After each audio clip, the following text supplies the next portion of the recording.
అందరికీ నమస్కారం. ఇంటి భోజనానికి స్వాగతం. నేను మీ ఆశా జ్యోతి. లంచ్ బాక్స్లోకైనా లేదా డిన్నర్లోకైనా కానీ ఈజీగా త్వరగా చేసుకునేటటువంటి ఎగ్ కర్రీని ఈరోజు చూపిస్తున్నాను. ముందైతే 6 కోడిగుడ్లను తీసేసుకొని కుక్కర్లో వేసుకొని మునిగేంత వరకు నీళ్లు పోసుకున్నాను. ఆ తర్వాత విజిల్స్ రానిచ్చేసేసి కోడిగుడ్లను నీళ్లు వంపేసేసుకొని చల్లార్చుకుంటున్నాను.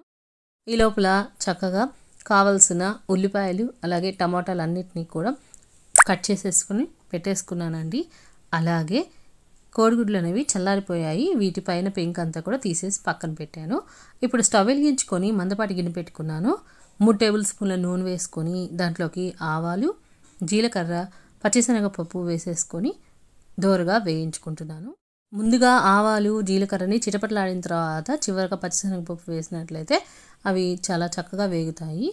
ఇవి కొంచెం వేగిన తర్వాత దీంట్లోకి 3 మీడియం సైజు ఉల్లిపాయలని తీసుకొని సన్నగా తరుక్కున్నానండి. వాటిని కూడా వేసుకొని కలిపి పెట్టేసుకుంటున్నాను.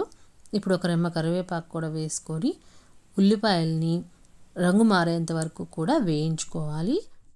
ఈ ఉల్లిపాయలు రంగు మారి చక్కగా వేగాలంటే దీంట్లోకి 1/2 టేబుల్ స్పూన్ పసుపు, అలాగే కూర మొత్తానికి రుచికి తగినంతగా ఉప్పు వేసేసుకొని కలిగి పెట్టుకున్నట్లయితే ఉల్లిపాయలు త్వరగా మగ్గిపోతాయి.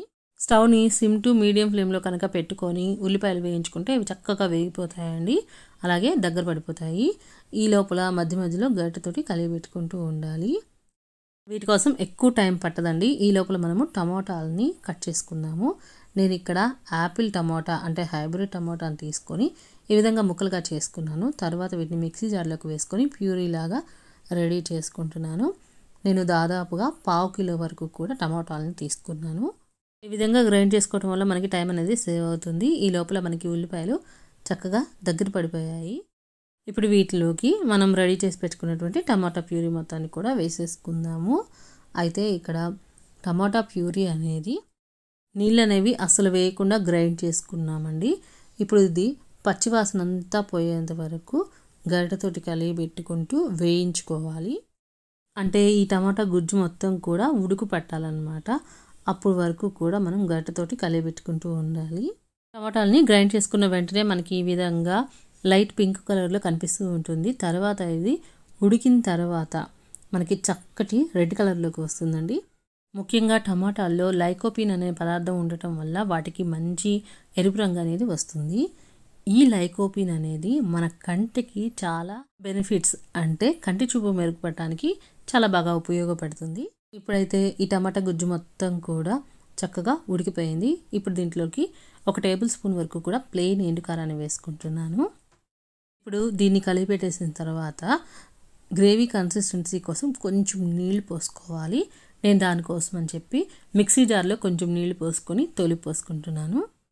ఈ హైబ్రిడ్ టమాటాలు లేదా యాపిల్ టమాటా అనేది మరీ పొల్లగా ఉండకుండా కొంచెం తీపిగా కమ్మగా ఉంటాయి కాబట్టి ఇంట్లోకి ఎక్కువ కారం వేయాల్సిన అవసరం లేదండి.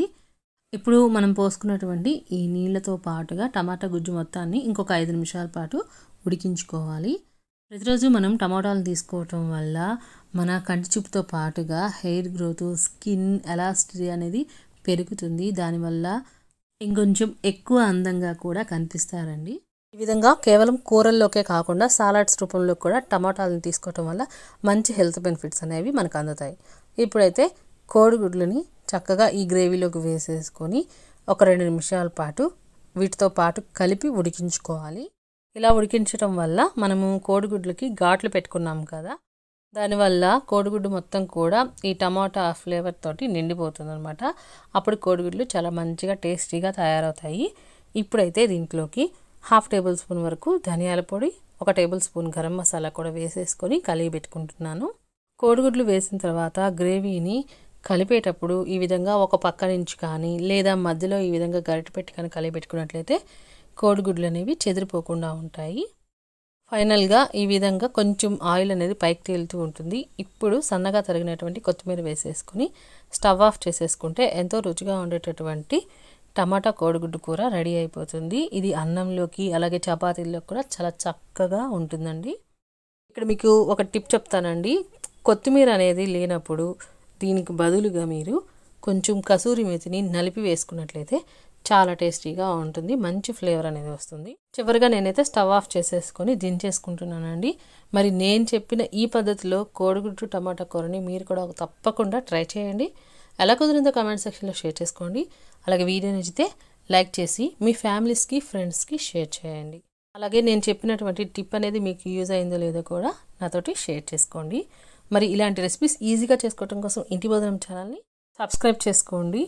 మరి మన కర్రీ అనేది చక్కగా రెడీ అయిపోయింది. చల్లారిన తర్వాత దీని కలర్ ఇంకా డబుల్ అయిందండి. ఈ టమాటా ఎగ్ కర్రీ అన్నము చపాతీలు దేంట్లోకైనా కానీ చాలా సూపర్గా ఉంటుంది.